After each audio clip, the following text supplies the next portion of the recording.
ഞങ്ങൾ സ്പെയിനിൽ ജോലി കിട്ടി ഇങ്ങോട്ടേക്ക് റീലൊക്കേറ്റ് ചെയ്യുന്ന സമയത്ത് ഞങ്ങളുടെ മനസ്സിൽ ഒരുപാട് ക്വസ്റ്റ്യൻസ് ഉണ്ടായിരുന്നു. ഞങ്ങൾക്ക് സ്പാനിഷ് ഭാഷ അറിയത്തില്ലായിരുന്നു. അതുകൊണ്ട് തന്നെ എങ്ങനെ അപ്പാർട്ട്മെൻറ്റ് കണ്ടുപിടിക്കും, ഇവിടുത്തെ ഗവൺമെൻറ് പ്രൊസീജിയേഴ്സ് എങ്ങനെയാണ്, അതുപോലെ തന്നെ ഇവിടുത്തെ ജോലിയും ബാക്കി കാര്യങ്ങളൊക്കെ എങ്ങനെയാണ്, അതുപോലെ തന്നെ ഇവിടെ വന്നിട്ടുള്ള റെസിഡൻസ് കാർഡ് എങ്ങനെ കിട്ടും, അതുപോലെ റെസിഡൻഷ്യൽ സർട്ടിഫിക്കറ്റ് എങ്ങനെ കിട്ടും, ഇങ്ങനെ ഒരുപാട് കാര്യങ്ങൾ നമ്മുടെ മനസ്സിൽ സംശയമായിട്ടുണ്ടായിരുന്നു. സോ സ്പെയിനിൽ വന്ന് ആദ്യത്തെ ഒരു മാസം നമ്മൾ ചെയ്യേണ്ട കാര്യങ്ങൾ എന്തൊക്കെയാണ്, അതുപോലെ തന്നെ നമ്മളുടെ എക്സ്പീരിയൻസും ഞങ്ങൾ ഫേസ് ചെയ്ത പ്രശ്നങ്ങളും എല്ലാം ഈ ഒരു വീഡിയോയിൽ നിങ്ങളുമായിട്ട് ഷെയർ ചെയ്യുന്നതായിരിക്കും. സോ നിങ്ങൾക്ക് പഠിക്കാൻ വേണ്ടിയിട്ടോ അല്ലെങ്കിൽ ജോലിക്ക് വേണ്ടിയിട്ടോ ഇങ്ങോട്ടേക്ക് റീലൊക്കേറ്റ് ചെയ്യാൻ പ്ലാൻ ഉണ്ടെങ്കിൽ നിങ്ങൾക്ക് ഈ വീഡിയോ യൂസ്ഫുൾ ആയിരിക്കാം. സ്പെയിനിലേക്ക് വരുന്നതിന് മുമ്പ് നമ്മൾ ദുബായിലായിരുന്നു വർക്ക് ചെയ്തുകൊണ്ടിരുന്നത്. അവിടെയായിരുന്നു ഞങ്ങളുടെ സ്റ്റേ. സോ അവിടെ വർക്ക് ചെയ്തുകൊണ്ടിരുന്ന സമയത്ത് തന്നെ ലിങ്ക്ഡിൻ വഴി ജോബ് പോസ്റ്റുകൾക്ക് ഞങ്ങൾ അപ്ലൈ ചെയ്യുമായിരുന്നു. അങ്ങനെ ഒരു കമ്പനി എൻ്റെ റെസ്യൂമെ സെലക്ട് ചെയ്തു, ഇൻ്റർവ്യൂ അറ്റൻഡ് ചെയ്തു. ഇൻ്റർവ്യൂ എല്ലാം ഇംഗ്ലീഷിൽ തന്നെയായിരുന്നു. സോ ഇൻ്റർവ്യൂ അറ്റൻഡ് ചെയ്തു, ജോലി കിട്ടി കഴിഞ്ഞിട്ടുള്ള പ്രൊസീജിയർ എന്താണെന്ന് വെച്ചാൽ നമ്മുടെ ഡോക്യുമെൻറ്റ്സ്, കമ്പനി ചോദിക്കുന്ന ഒരുപാട് ഡോക്യുമെൻറ്റ്സ് നമ്മൾ കമ്പനിക്ക് അയച്ചു കൊടുക്കും. കമ്പനിയുടെ സൈഡിൽ നിന്നും ഒരു ഏജൻസി വഴി നമ്മുടെ വർക്ക് പെർമിറ്റിന് വേണ്ടിയിട്ട് അപ്ലൈ ചെയ്തു. വർക്ക് പെർമിറ്റ് നമുക്ക് ഒരു 20 ദിവസത്തിനകം അപ്രൂവ് ആയോ ഇല്ലയോ എന്നറിയാൻ പറ്റും. ആ പെർമിറ്റ് നമുക്ക് കിട്ടിക്കഴിഞ്ഞാൽ ആ പെർമിറ്റ് വെച്ചിട്ട് നമ്മൾ ഏത് രാജ്യത്താണോ നിൽക്കുന്നത്, നമ്മൾ ഇന്ത്യയിലാണെങ്കിൽ ഇന്ത്യയിൽ, ഞങ്ങൾ ദുബായിലായിരുന്നു. സോ ഞങ്ങൾ യുണൈറ്റഡ് അറബ് എമിറേറ്റ്സിലെ സ്പാനിഷ് എംബസിയിൽ, നമ്മൾ നിൽക്കുന്ന രാജ്യത്തിലെ സ്പാനിഷ് എംബസിയിൽ പോയിട്ട് വിസയ്ക്ക് വേണ്ടി അപ്ലൈ ചെയ്യണം. എംബസി ഇതെല്ലാം കൂടെ കളക്ട് ചെയ്തിട്ട് നമ്മുടെ വിസ പ്രോസസ് ചെയ്യും. ഇതിൻ്റെ റിസൾട്ടും നമുക്ക് ഒരു 2 ആഴ്ചക്കകം അറിയാൻ പറ്റും. പിന്നെ ഇവിടെ ശ്രദ്ധിക്കേണ്ട ഒരു കാര്യം എന്താണെന്ന് വെച്ചാൽ നമ്മൾ ചെയ്യുന്ന വർക്കും അല്ലെങ്കിൽ നമ്മൾ പഠിക്കാൻ പോവുകയാണെങ്കിൽ നമ്മുടെ ഡിഗ്രിക്കും അനുസരിച്ചിട്ട് പല ടൈപ്പ് വിസാസും പല ടൈപ്പ് പെർമിറ്റുകളും ഉണ്ട്. ഇപ്പോൾ എനിക്ക് കിട്ടുന്ന വർക്ക് വിസ അല്ലെങ്കിൽ വർക്ക് പെർമിറ്റ് കാറ്റഗറി തന്നെ ആയിരിക്കണം എന്നില്ല നിങ്ങൾക്ക് കിട്ടുന്നത്. പിന്നെ ജോലി കണ്ടുപിടിക്കുന്നതിനെ പറ്റിയും വർക്ക് വിസ പ്രോസസ്സിങ്ങിനെ പറ്റിയും ഡീറ്റെയിൽഡ് ആയിട്ട് എക്സ്പ്ലെയിൻ ചെയ്തുകൊണ്ട് മുന്നേ വേറൊരു വീഡിയോ ഇട്ടിട്ടുണ്ട്. സോ നിങ്ങൾക്കത് കാണണമെങ്കിൽ അത് കണ്ടിട്ട് തിരിച്ചതിലേക്ക് വരിക. സോ നമ്മുടെ പെർമിറ്റിൻ്റെ പ്രോസസ്സിങ് കഴിഞ്ഞു, അതുപോലെ തന്നെ വിസയുടെ പ്രോസസ്സിങ് കഴിഞ്ഞു, എല്ലാം അപ്രൂവായി, നമുക്ക് പാസ്പോർട്ടിൽ സ്റ്റാമ്പ് ചെയ്ത് കിട്ടി. സോ അടുത്ത നമ്മുടെ പ്രോസസ്സ് എന്ന് പറയുന്നത് ടെമ്പററി ആയിട്ടുള്ള ഒരു അപ്പാർട്ട്മെൻറ്റ് കണ്ടുപിടിക്കണം. അതിന് വേണ്ടിയിട്ട് നമുക്ക് പല ഓപ്ഷൻസ് ഉണ്ട്. ഒന്നേ booking.com പോയിട്ട് ഒരു ടെമ്പററി ആയിട്ടുള്ള അപ്പാർട്ട്മെൻറ്റ് കണ്ടുപിടിക്കാം, അല്ലെങ്കിൽ ഹോട്ടൽ കണ്ടുപിടിക്കാം, അല്ലെങ്കിൽ Airbnb പോലുള്ള സൈറ്റുകളിൽ നിന്നും ഇതുപോലുള്ള ടെമ്പററി ആയിട്ടുള്ള അപ്പാർട്ട്മെൻറ്റ് കണ്ടുപിടിക്കാൻ പറ്റും. അപ്പോൾ നിങ്ങളുടെ മനസ്സിലുണ്ടാകാൻ ചാൻസ് ഉള്ളൊരു ഡൗട്ടാണ്, നമ്മൾ എന്തിനാണ് ടെമ്പററി ആയിട്ടുള്ള അപ്പാർട്ട്മെൻറ്റ് കണ്ടുപിടിക്കുന്നത്, നമുക്ക് ഓൺലൈനായിട്ട് പെർമനൻ്റ് ആയിട്ടുള്ള അപ്പാർട്ട്മെൻറ്റ് കണ്ടുപിടിച്ച് ബുക്ക് ചെയ്ത് പോകാൻ പറ്റത്തില്ല എന്ന്. ചെയ്യാൻ പറ്റും, പക്ഷേ വളരെയധികം റിസ്ക്കിയാണ്. കാരണം എന്താണെന്ന് വെച്ചാൽ ഒരുപാട് സ്കാംസ് ഉണ്ട്. ഇവിടെ നമ്മൾ പെർമനൻ്റ് ആയിട്ടുള്ള അപ്പാർട്ട്മെൻറ്റ് എന്ന് പറയുമ്പോഴത്തേക്കും നമ്മൾ അപ്പാർട്ട്മെൻറ്റ് എടുക്കുന്ന സമയത്ത് 1 വർഷത്തേക്ക് അല്ലെങ്കിൽ 6 മാസത്തേക്ക് കോൺട്രാക്റ്റ് സൈൻ ചെയ്യണം. പക്ഷേ പ്രശ്നം എന്താണെന്ന് വെച്ചാൽ ഇതിൽ ഒരുപാട് ഫേക്ക് ആയിട്ടുള്ള ലിസ്റ്റിങ്സ് ഉണ്ട്. പ്രത്യേകിച്ച് പുറത്തുനിന്ന് ഇങ്ങോട്ടേക്ക് വരുന്നവരെ പറ്റിക്കാൻ വേണ്ടിയിട്ട് ഒരുപാട് ഫേക്ക് ആയിട്ടുള്ള ലിസ്റ്റിങ്സ് ഉണ്ട്. ഇവിടെയുള്ള ആൾക്കാർ പറയുന്നത് എന്താണെന്ന് വെച്ചാൽ ഒരിക്കലും നമ്മൾ അപ്പാർട്ട്മെൻറ്റ് കാണാതെ അഡ്വാൻസോ ഒരു രീതിയിലുള്ള ക്യാഷ് എക്സ്ചേഞ്ചോ ചെയ്യാൻ പാടില്ല എന്നാണ്. ഇവിടെ വന്നിട്ട് പിന്നെ ലോങ് ടേം ആയിട്ടുള്ള ഒരു അപ്പാർട്ട്മെൻറ്റ് കണ്ടുപിടിക്കുന്നതായിരിക്കും എപ്പോഴും നല്ലത്. ഞങ്ങൾ ചെയ്തതും അതാണ്. ഇനി ഇവിടെ പുതിയതായിട്ട് വരുന്ന ഒരാൾക്ക് അപ്പാർട്ട്മെൻറ്റ് എങ്ങനെ കണ്ടുപിടിക്കാമെന്ന് പറഞ്ഞുകൊണ്ടും അപ്പാർട്ട്മെൻറ്റ് കണ്ടുപിടിക്കുന്ന സമയത്ത് നമ്മൾ ഫേസ് ചെയ്യാൻ ചാൻസ് ഉള്ള പറ്റിപ്പുകളും സ്കാമുകളും എല്ലാം എക്സ്പ്ലെയിൻ ചെയ്തുകൊണ്ട് ഒരു വീഡിയോ നമ്മൾ അപ്ലോഡ് ചെയ്തിട്ടുണ്ട്. സോ നിങ്ങൾക്ക് വേണമെങ്കിൽ ആ വീഡിയോ കണ്ടിട്ട് തിരിച്ചതിലേക്ക് വരിക. സോ ഞങ്ങൾ ടെമ്പററി ആയിട്ടുള്ള അപ്പാർട്ട്മെൻറ്റിൽ സ്റ്റേ തുടങ്ങി. എന്നിട്ട് ഞങ്ങൾക്ക് കമ്പനിയിൽ കയറാനായിട്ട് കുറച്ച് സമയം ഉണ്ടായിരുന്നു. ആ സമയം കൊണ്ട് ഞങ്ങൾ ആ ഒരു ലൊക്കാലിറ്റിയെ പറ്റി പഠിച്ചു. നമ്മൾ പെർമനൻ്റ് ആയിട്ടുള്ള അപ്പാർട്ട്മെൻറ്റ് എവിടെ വേണം എന്നൊരു ഡിസിഷൻ എടുക്കാൻ പറ്റി. അങ്ങനെ ആ ഒരു ഏരിയയെ ടാർഗറ്റ് ചെയ്തിട്ട് ഞങ്ങൾ അപ്പാർട്ട്മെൻറ്റ് അന്വേഷിക്കാൻ തുടങ്ങി. അത് നമ്മൾ ഐഡിയലിസ്റ്റ അതുപോലെ തന്നെ ഫോട്ടോകാസ എന്ന് പറയുന്ന 2 വെബ്സൈറ്റാണ് അപ്പാർട്ട്മെൻറ്റ് കണ്ടുപിടിക്കാൻ വേണ്ടിയിട്ട് യൂസ് ചെയ്തത്. അതിലും ഒരുപാട് ഫേക്ക് ആയിട്ടുള്ള ലിസ്റ്റിംഗ് ഉണ്ട്. ഒരിക്കലും അപ്പാർട്ട്മെൻറ്റ് നേരിട്ട് പോയി കാണാതെ ഒരു രീതിയിലുള്ള ക്യാഷ് എക്സ്ചേഞ്ചസും നടത്താൻ പാടില്ല. അതുപോലെ തന്നെ നമ്മൾ പാരലായിട്ട് ചെയ്യേണ്ട ഒരു കാര്യം എന്താണെന്ന് വെച്ചാൽ നമ്മൾ ഒരു ബാങ്ക് അക്കൗണ്ട് സ്റ്റാർട്ട് ചെയ്യണം, ഒരു സ്പാനിഷ് ബാങ്ക് അക്കൗണ്ട് സ്റ്റാർട്ട് ചെയ്യണം. അതിന് കാരണം എന്താണെന്ന് വെച്ചാൽ ഇവിടെ വരുമ്പോഴത്തേക്കും ഈ കോൺട്രാക്റ്റ് സൈൻ ചെയ്യാൻ, അപ്പാർട്ട്മെൻറ്റ് കണ്ടുപിടിച്ചിട്ട് കോൺട്രാക്റ്റ് സൈൻ ചെയ്യാൻ നേരത്തെ നമുക്ക് കുറച്ച് ക്യാഷ് വേണ്ടി വരും. അതുപോലെ തന്നെ ഇവിടെ വരുമ്പോൾ തന്നെ നമുക്ക് ഒരുപാട് ക്യാഷ് വേണ്ടി വരും. ഞങ്ങളിവിടെ സന്താന്തർ എന്ന് പറയുന്ന ഒരു ബാങ്കിലാണ് ആദ്യമായിട്ട് അക്കൗണ്ട് എടുത്തത്. ഞങ്ങൾക്ക് അപ്പോൾ റെസിഡൻസ് കാർഡ് ഇല്ലായിരുന്നു, പക്ഷേ പെർമിറ്റ് അവൈലബിൾ ആയിരുന്നു. സോ അത് വെച്ചിട്ട് നമുക്ക് ബാങ്കിൽ അക്കൗണ്ട് സ്റ്റാർട്ട് ചെയ്യാൻ പറ്റും.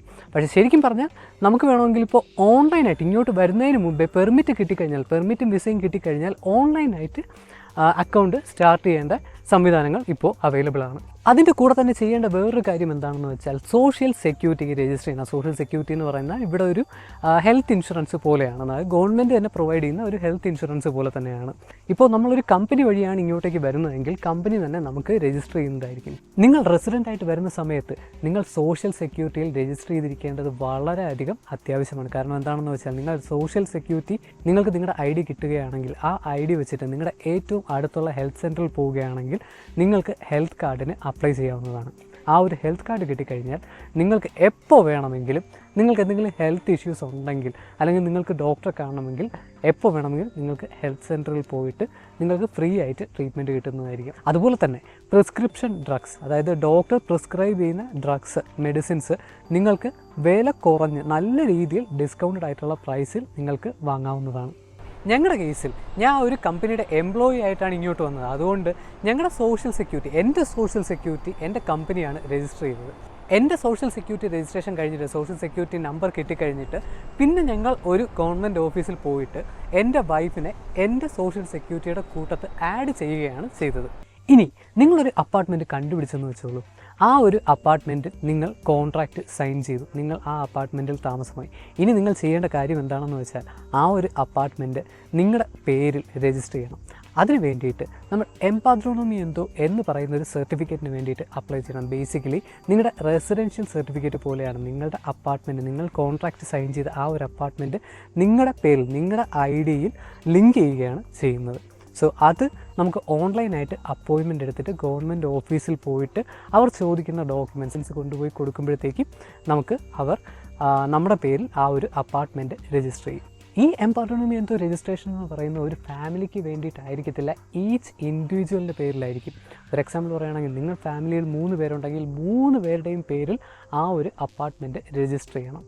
നിങ്ങളുടെ അപ്പാർട്ട്മെൻറ്റിൻ്റെ കോൺട്രാക്റ്റ് സൈൻ ചെയ്ത് കഴിഞ്ഞാൽ ആ കോൺട്രാക്റ്റിൽ പറയുന്നതിനനുസരിച്ച് ആ അപ്പാർട്ട്മെൻറ്റിന് വേണ്ടിയിട്ടുള്ള നിങ്ങൾക്ക് വേണ്ടിയിട്ടുള്ള യൂട്ടിലിറ്റീസ്, ഇലക്ട്രിസിറ്റി, വാട്ടർ, ഇൻ്റർനെറ്റ്, ഈ കാര്യങ്ങളെല്ലാം നിങ്ങളുടെ പേര് ഇൻഡിവിജ്വലായിട്ടാണ് ചെയ്യുന്നതെങ്കിൽ, അതായത് ഓണർ അല്ല പേ ചെയ്യുന്നത്, നിങ്ങളാണ് പേ ചെയ്യുന്നതെങ്കിൽ ആ ബിൽഡിങ്ങിൻ്റെ ഇലക്ട്രിസിറ്റി ബില്ല് നിങ്ങളുടെ പേരിലേക്ക് ആക്കണം.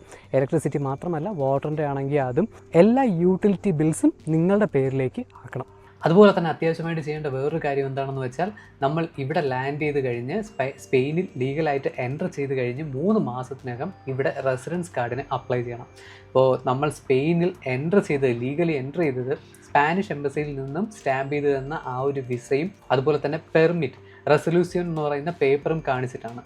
പക്ഷേ എൻ്റർ ചെയ്ത് 3 മാസത്തിനകം നമ്മൾ ഇവിടുത്തെ ഒരു പോലീസ് സ്റ്റേഷനിൽ അപ്പോയിൻമെൻറ്റ് എടുത്തിട്ട് അവർ ചോദിക്കുന്ന ഡോക്യുമെൻറ്റ്സും കൊണ്ടുപോയി ഫോട്ടോയും കൊണ്ടുപോയി ഇവിടുത്തെ റെസിഡൻസ് കാർഡിന് വേണ്ടിയിട്ട് അപ്ലൈ ചെയ്യണം. പിന്നെ ഈ റെസിഡൻസ് കാർഡിൻ്റെ വാലിഡിറ്റി എന്ന് പറയുന്നത് നമ്മുടെ വിസ കാറ്റഗറിയും അതുപോലെ തന്നെ പെർമിറ്റും ബാക്കി കാര്യങ്ങളും എല്ലാം ഡിപ്പെൻഡ് ചെയ്തിരിക്കും. അതുപോലെ തന്നെ നമ്മൾ അവിടെ കാണിക്കേണ്ട ഡോക്യുമെൻറ്റ്സും ഏത് വിസ കാറ്റഗറി ആണെന്നും ഏത് പെർമിറ്റ് ആണെന്നും, നമ്മളിപ്പോൾ കമ്പനിയിൽ വർക്ക് ചെയ്യുകയാണെങ്കിൽ ചിലപ്പോൾ കമ്പനിയുടെ സൈഡിൽ നിന്ന് കുറച്ച് ഡോക്യുമെൻറ്റ്സ് കൊടുക്കും. സോ ഇങ്ങനെയുള്ള ഒരുപാട് കാര്യങ്ങൾ ഡിപ്പെൻഡ് ചെയ്തിരിക്കും. പിന്നെ ഇവിടുത്തെ ഗവൺമെൻറ് ഓഫീസുകളാണെങ്കിലും ഗവൺമെൻറ് ഹോസ്പിറ്റൽസ് ആണെങ്കിലും അതുപോലെ തന്നെ റെയിൽവേ സ്റ്റേഷൻസ് ആണെങ്കിലും എയർപോർട്ട് ആണെങ്കിലും ഇവിടെയുള്ള എംപ്ലോയീസ് എല്ലാവരും സ്പാനിഷേ സംസാരിക്കത്തുള്ളൂ. വളരെ കുറച്ച് ആൾക്കാർ മാത്രമേ ഇംഗ്ലീഷ് സംസാരിക്കാറുള്ളൂ. സോ നിങ്ങൾക്ക് വേണമെങ്കിൽ ഇങ്ങനെയുള്ള സ്ഥലങ്ങളിൽ ഫോണിൽ ട്രാൻസ്ലേറ്റർ ഉപയോഗിച്ച് നിങ്ങൾക്ക് കമ്മ്യൂണിക്കേറ്റ് ചെയ്യാവുന്നതാണ്. പിന്നെ ഇവിടെയുള്ള ആൾക്കാർ നല്ല ഫ്രണ്ട്ലി ആയതുകൊണ്ട് നമ്മളിപ്പോൾ പറയുന്നതിൽ എന്തെങ്കിലും മിസ്റ്റേക്ക് ഉണ്ടെങ്കിലും അവരങ്ങനെ ദേഷ്യപ്പെടുകയോ അല്ലെങ്കിൽ കളിയാക്കുകയോ ഒന്നും ചെയ്യത്തില്ല. പിന്നെ ഇവിടെ പബ്ലിക് ഹോസ്പിറ്റൽസും ഉണ്ട്, പ്രൈവറ്റ് ഹോസ്പിറ്റൽസും ഉണ്ട്. രണ്ടിടത്തും നല്ല ക്വാളിറ്റി ട്രീറ്റ്മെൻറ്റ് തന്നെയാണ് കിട്ടുന്നത്.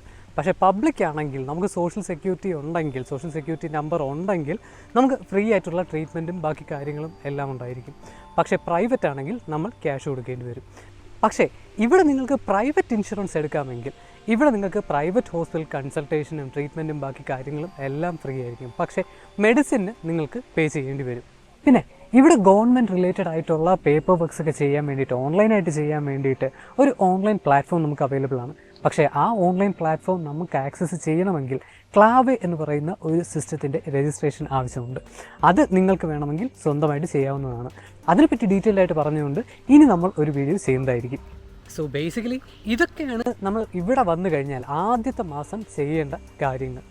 ഇനി ഇവിടെ ജോലി ചെയ്യാനോ പഠിക്കാനോ ജീവിക്കാനോ സ്പാനിഷ് ഭാഷ അറിഞ്ഞിരിക്കേണ്ടത് നിർബന്ധമാണോ എന്ന് നമുക്കൊന്ന് നോക്കാം.